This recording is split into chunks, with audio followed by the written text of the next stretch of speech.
PWHL Minnesota finds themselves in second place as we gear up for the stretch run to the postseason. We'll discuss their chances as well as some of the sweet rule differences that set them apart from the NHL. All that coming up on today's episode of Locked On Wild. Let's hit that intro music. You're Locked On Wild, your daily podcast on the Minnesota Wild. Part of the Locked On Podcast Network, your team every day.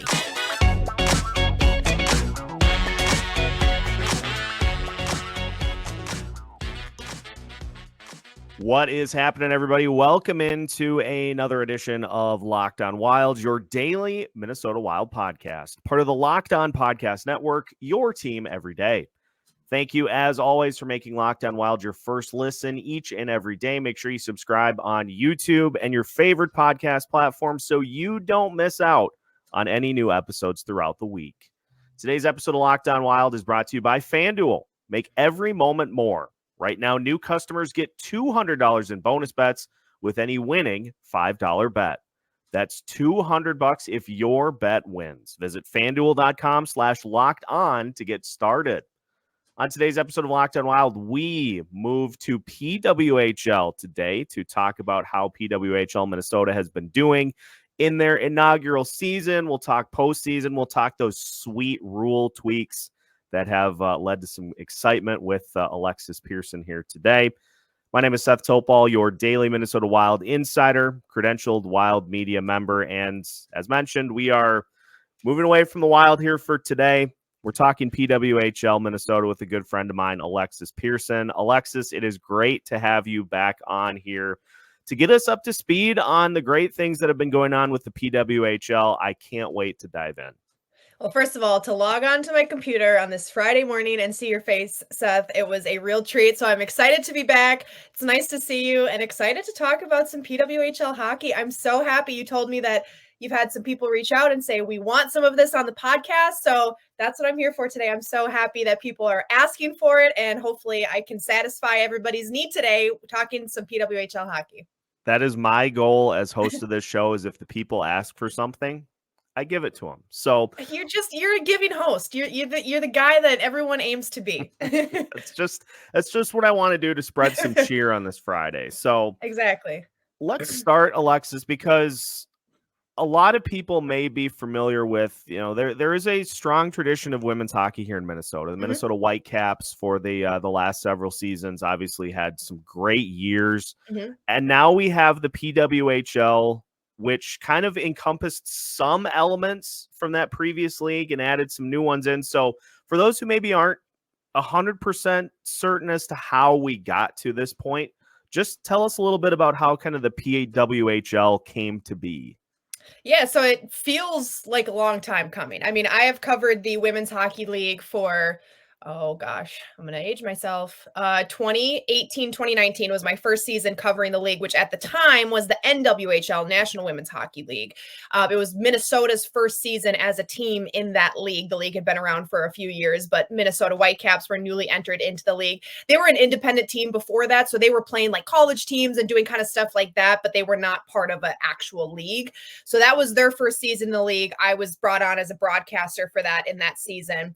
A few years after that, they would change to the PHF, the Premier Hockey Federation. It was the same exact league, same owners, same teams. I mean, they added a few, they expanded, but same players, all that kind of jazz. They literally just changed the name and kind of moved on with that. They just wanted to rebrand, try something a little bit new. So that happened a couple years ago, and they stuck with the Premier Hockey Federation. I still had been a broadcaster for that all these years.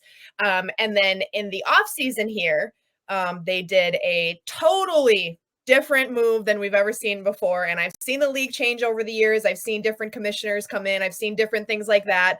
This was a start fresh, bring the best of the best together. So they brought the PHF and the PWHPA. Those players all came together to create the PWHL. So basically, think of the two best leagues in the world with women's hockey merging to make one league. And that's how the PWHL was born. So it was really it felt like a long time coming. And I know a lot of players, this is kind of what the aim was this whole time was, hey, let's make one league. It's tough to really get traction when you have two leagues with very talented players kind of going parallel paths and both trying to, get their footing, both trying to get the attention they deserve.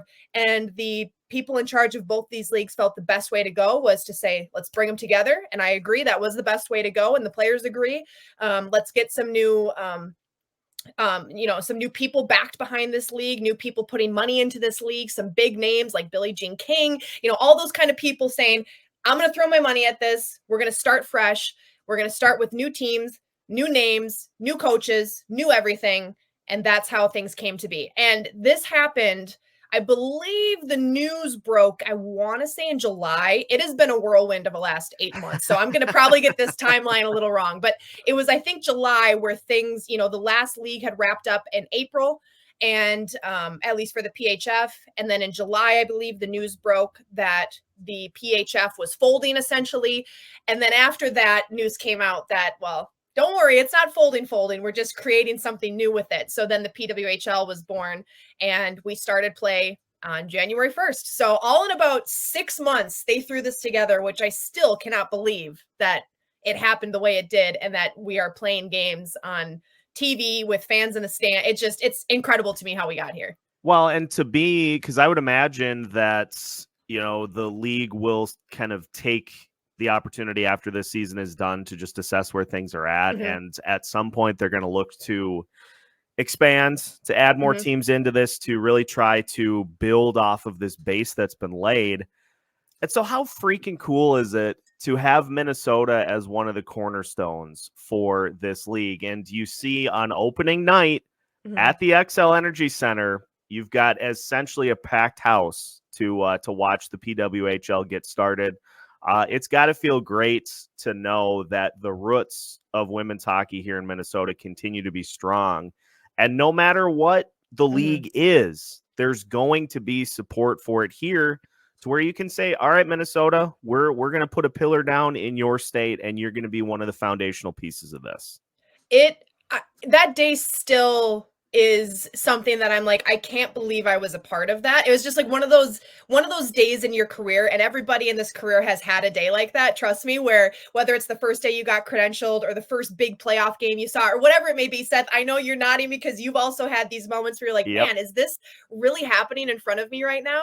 And, when we went into that first game, Minnesota was not the first team to play. The first games happened on January 1st, and Minnesota had their first home game a few days later. Their first game of the season was on the road on January 3rd, which they won against Boston. And then they came home and played their first game. And, I was kind of focused more on my initial thoughts going into that game was just trying to get through the broadcast. So many things were thrown our way those first couple months.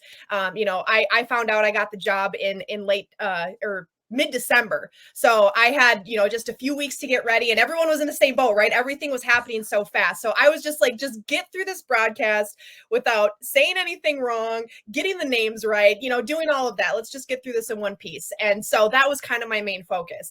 And then we got into the building, and you're seeing the fans come in. And as they're coming in, we're thinking, oh my God, I think we're going to break the record today. Like, people just kept coming. And it was when we got to that moment where they put up on the scoreboard how many fans were in attendance, and they told the fans at the XL Energy Center, which this record has been broken since then, but at the time they had broken the record for most fans at a women's professional hockey game. It was so cool, and I still get chills thinking about it. I still get chills talking about it, and being up in the press box and just seeing everything unfold in front of you is a feeling unlike any other for people who work in this profession. And that was one of those moments where I'm like, man, we really did it. We really got here. All the people who toiled behind the scenes to make this happen, this is why they did this. And I even said to my broadcast partner, Clay Matvick, when that day happened, mid-game, I said to him, this is not going to be the last we're going to see of a crowd like this. And sure enough, fans kept showing up, not even just in Minnesota, in other arenas around the league. And it has been so cool to see. And I'm so proud of everybody. And every time people ask me about it, I'm like, I wish I could put into words how much work was put into this behind the scenes, because I think people think this maybe came together longer than it actually did. And I'm like, if I could only tell you the amount of hats people were wearing to make this happen, you wouldn't even believe that it happened the way it did. So I'm very proud to be a part of it. And I'm very proud of Minnesota fans for showing up that day and continuing to show up. I mean, for weekday games, we've been averaging about 5,000 fans, and for weekend games, averaging closer to double digits or around double digits. And Minnesota is one of the teams that has continuously been able to put seats in the stands. And it's been really cool to see. And like you said, Minnesota fans are going to show up. Come on. It doesn't matter. Throw a high school team in there, throw a pro team in there. They're cheering for the Mites playing in between the Wild periods. I mean, it doesn't matter who's on the ice. Minnesota fans will be there and they will be engaged, which is also part of it. They will be wearing their apparel. They are ready to go. And that first day was one of many days where I felt so proud of the fans in Minnesota standing up in that press box, watching everything happen. Yeah, you want to talk about, and I get this periodically from people who are like, "How can you say it's the state of hockey if you've never won a Stanley Cup?" Oh, it's like, don't even get me started. That is why, because Yeah. you can get a capacity crowd for a state hockey championship game for PWHL, for the Minnesota Wild, for the Frozen Four. You can get a capacity crowd at the XL Energy Center no matter who's playing. It could be a Bantam team playing in a consolation playoff game, and you're going to pack the house. That's why it's the state of hockey. It's about the culture. It's not so much about the winning, the losing, the records, the Stanley Cups, the Isabel Cups, which is what the cup used to be called for this league. So it's not necessarily about all of that. And I get the point people make when they say that. Of course, you want to win. And if you want to take pride in your teams, part of that is wanting and expecting them to win championships. But when I say state of hockey and when I think state of hockey, I think culture and passion. I don't think winning and losing. Yep. And I know not everybody views it that way, especially if you're outside of Minnesota and you're wondering, well, why do they care so much if their teams don't win? But to me, that's what it's about. And knowing that the fans will love these teams until the day they die, win or lose, often mostly losing, and it doesn't matter. They will continue to show up and they will continue to root for their team. So it's cool to see that passion carried into the PWHL. And I really didn't expect anything less, but to see the magnitude of it immediately was something that was really cool to witness. Yeah, the fact that everybody was ready to go from the drop was just great to see. So Minnesota has been doing very well, second in the league in points. And so we'll talk a little bit more about PWHL Minnesota specifically. We're going to talk about some of those sweet rule tweaks as well, and we'll kind of get things geared up for the postseason. Also, we got a lot to get to with Alexis Pearson as we continue today's episode of Locked On Wild after this. Today's episode of Locked On Wild is brought to you by eBay Motors. Passion, drive, and patience. What brings home the winning trophy is also what keeps your ride or die alive. eBay Motors has everything you need to maintain your vehicle and level it up to peak performance. From superchargers, roof racks, exhaust kits, LED headlights, and more, whether you're into speed, power, or style, eBay Motors has got you covered. And with over 122 million parts for your number one ride or die, you'll always find exactly what you're looking for. And with eBay Guaranteed Fit, your part is guaranteed to fit your ride every time or your money back. Because with eBay Motors, you're burning rubber, not cash. With all the parts you need at the prices you want, it's easy to turn your car into the MVP and bring home the win. Keep your ride or die alive at ebaymotors.com. Eligible items only. Exclusions apply. eBay Guaranteed Fit only available to U.S. customers. Welcome back to today's PWHL edition of Locked On Wild. We thank you for making Locked On Wild your first listen each and every day. Reminder, listeners, we got you covered for tomorrow's game against the Vegas Golden Knights.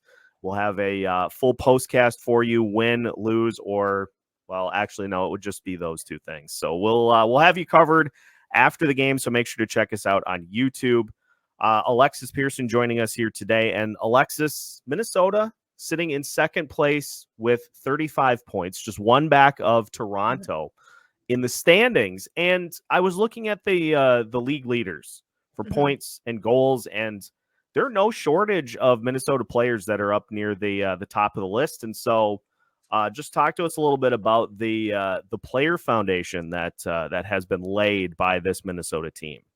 Oh man, there has been so much talent in this league. And part of that is because there's, only the handful of teams. So that helps to pack in the talent because when you start with a group like that, there's going to be talented players on every team, which I'm sure is part of their thought process with this. So no matter who you're rooting for, there's going to be a star player on that team. And Minnesota definitely has a handful of their own. I mean, you start with Taylor Heisey, who's been injured for chunks of the season. So her stats aren't exactly where they would have been had she been in the lineup for every game. But she was the first overall pick in the PWHL draft. And she is something else. I mean, she's one of those players. It's kind of like when you watch Kirill Kaprizov and it's like, how good he is. And then he does something cool and you're like, man, he's really good. You have that moment every single time. That's how I feel about Taylor Heisey. It's like, I know how good she is. And then she does something and I'm like, man, that was a great shot. Man, that was a great move, a great pass. And she has so many facets to her game that makes her good. Her release is tremendous. I mean, she can let the puck fly. And the other thing I love about her, which for Wild fans, if you're looking to find that comparison, I do compare her to Kirill Kaprizov in this way. She's so good at finding space on the ice. If the shot isn't there, she'll find, you see Kirill Kaprizov circle around the zone 7 times with the puck on his stick. That's what Taylor Heisey does for Team Minnesota. I mean, she's just so good at finding that open ice.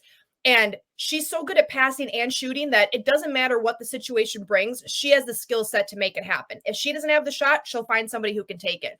If she's got the shot, it's probably going to end up in the back of the net. So she's somebody who just makes it happen night after night. And she was injured for a handful of games. With Taylor Heisey in the lineup, Minnesota scores on average about a goal more per game than they do without her in the lineup, which is a massive number to look at when you think of the talent of a player. I mean, literally over a goal per game is what they're averaging with her in the lineup. So she is just a playmaker. And then the other player that I really love and who quickly became a fan favorite because she scored a hat trick in Minnesota's home opener is Grace Zumwinkle. And she is a former Gopher as well. So people who watch college hockey will know her name. But she is where Taylor is more about finding space, open space on the ice and kind of that wicked shot. Zumwinkle has the shot, but what she has that adds to her game is she's so good at driving the net.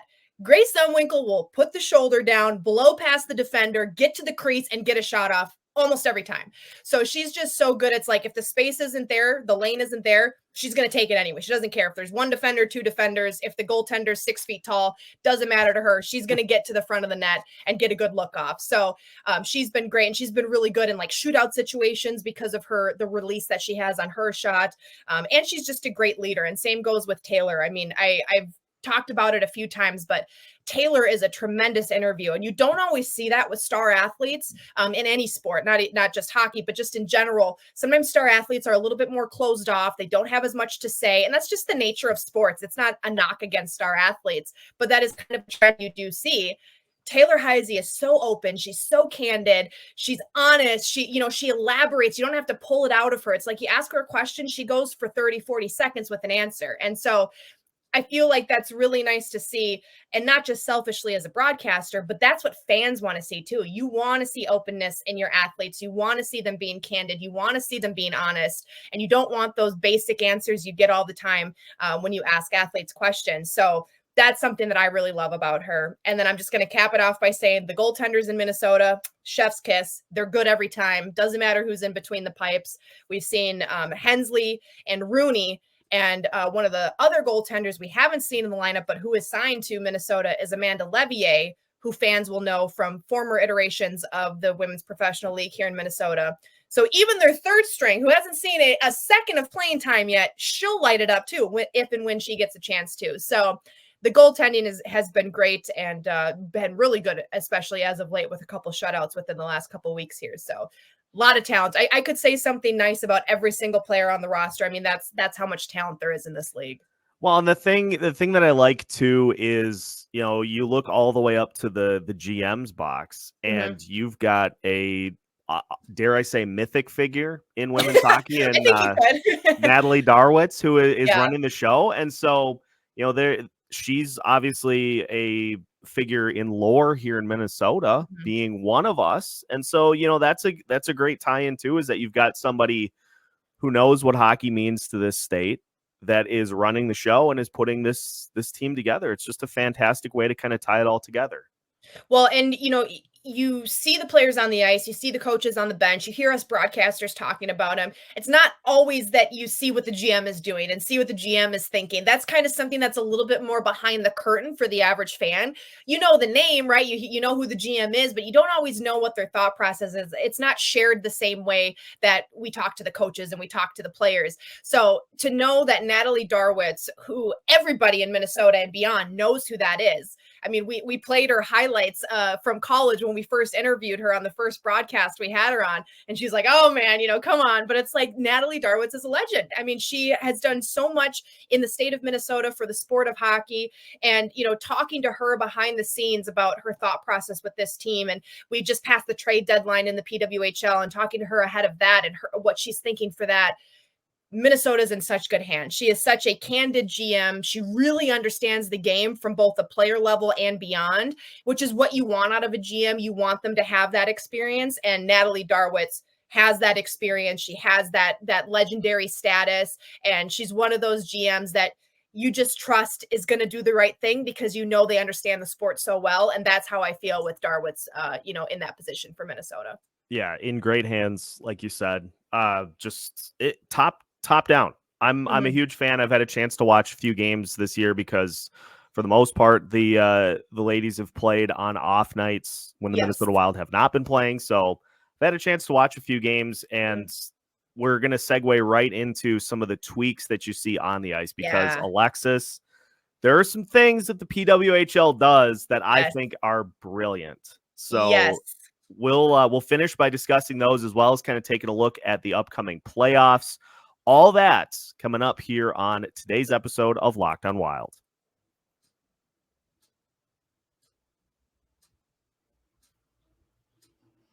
Back for one final segment here on today's episode of Locked on Wild. Once again, we thank you for making Locked on Wild your first listen each and every day. Make sure to give Alexis a follow on social media so that you can hear more about the PWHL.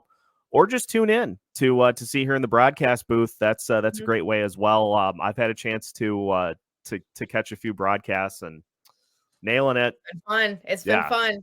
I got to give all the credit to my crew because Clay Matvick is my typical broadcast partner. I've worked with a couple other people over the course of the season, but he's a pro's pro, and people who have been fans of Minnesota sports for ages will know that name. It's been a while since he's worked in Minnesota, but yes, most people will remember him from high school hockey back in the day. He worked with the Twins back in the day.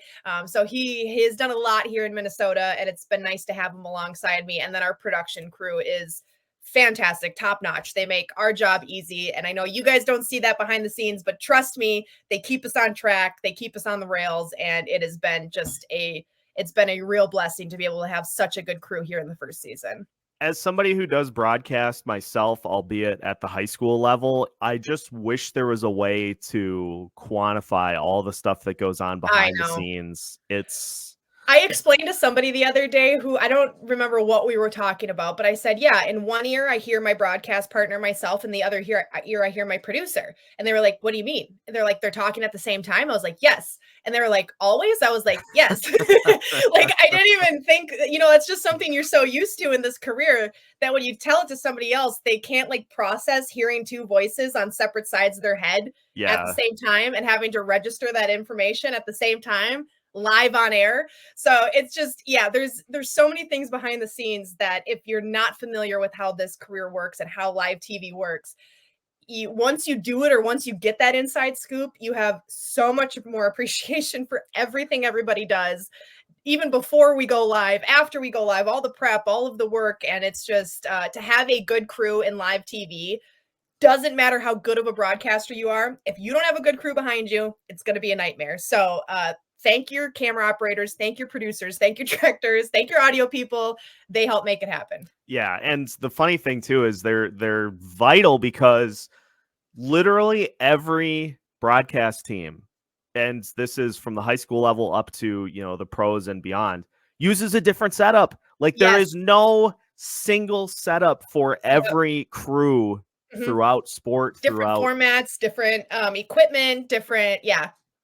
It's literally one broadcast type fits one station. Yeah. So one fits none. Yeah. it's something else. But I wanted to finish today, Alexis, by just talking a couple of things, including those sweet rule tweaks that have eyes on the PWHL, including probably my favorite to start, the jailbreak, in which if you score defending on a power play, if you score a shorthanded goal, you are off the hook, my friends. You have done your jobs and you no longer have to kill off a penalty. I've been screaming for the NHL to do this since I started following the sport more seriously. It's just such a simple tweak, but it is something that just makes so much sense. I wish the NHL would do this. I think it's phenomenal. I love it. Yeah, I am the same as you. This is something I have been wishing the NHL implemented for so long. I've been saying it. You've done the work. You paid your dues. You did your time. You went and scored a shorthanded goal. You took that risk to say we're gonna try to get something offensive going out of this. If it doesn't work, we're gonna be extra shorthanded coming back the other way. If it does work, well, hey, we took that chance, and I do feel you should be rewarded for that. So I love the jailbreak rule. We've seen it. Every team has done it, I believe, at least once so far in the PWHL. A few have done it more than once. So it's been a great rule implement. It is something that I was so excited when I found out that they were doing this.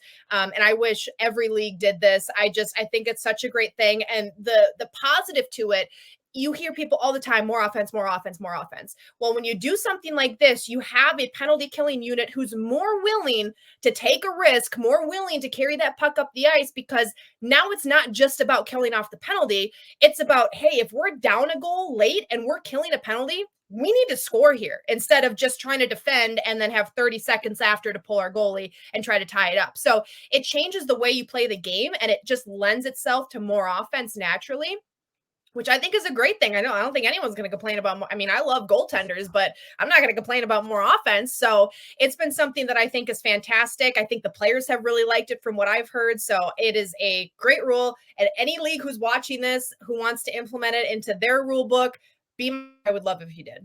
Yeah, please. At the NHL, we're talking to you. At Gary Bettman, please. If you're watching, get Gary on the phone. which I know Gary watches this regularly. He's got it locked in. So please, Gary, just give it a thought. Just consider it. That's all I'm asking. Just consider it.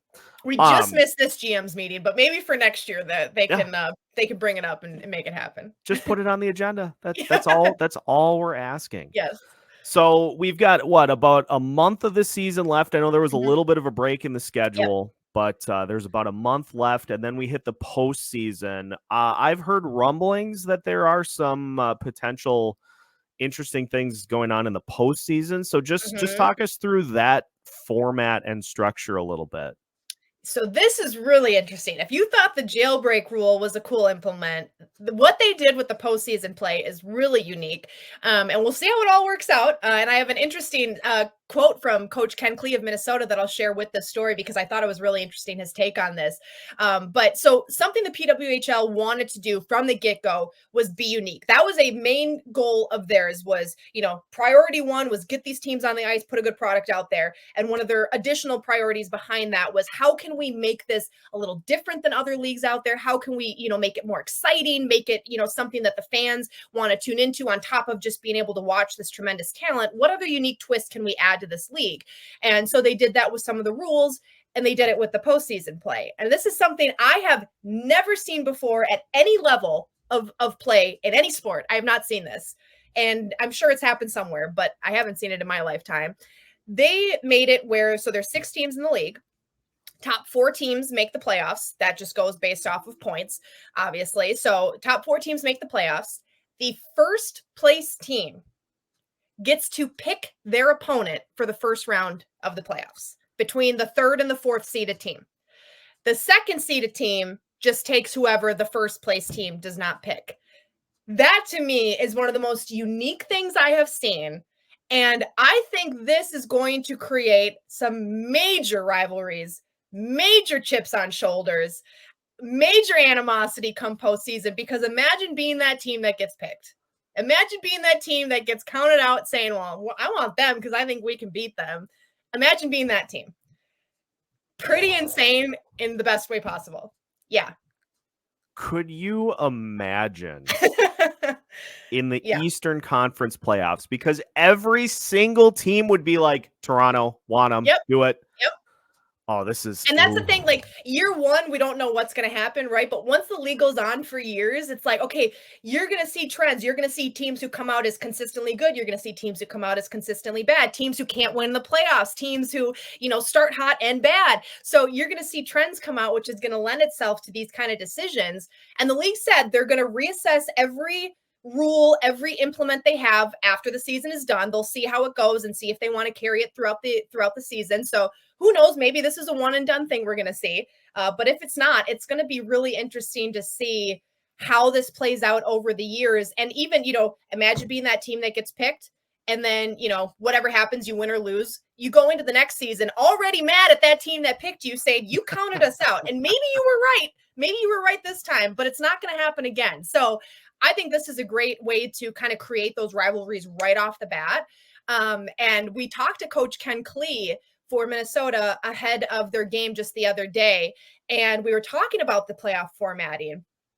And he said, I don't want to be first.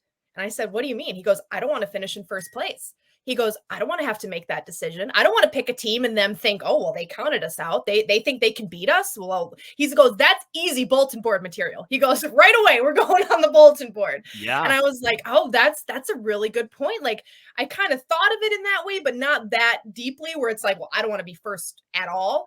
So he kind of, he said it a little facetiously, but also seriously, because it's like, well, everyone's paying attention to you then. You are the matchup that is circled on the calendar.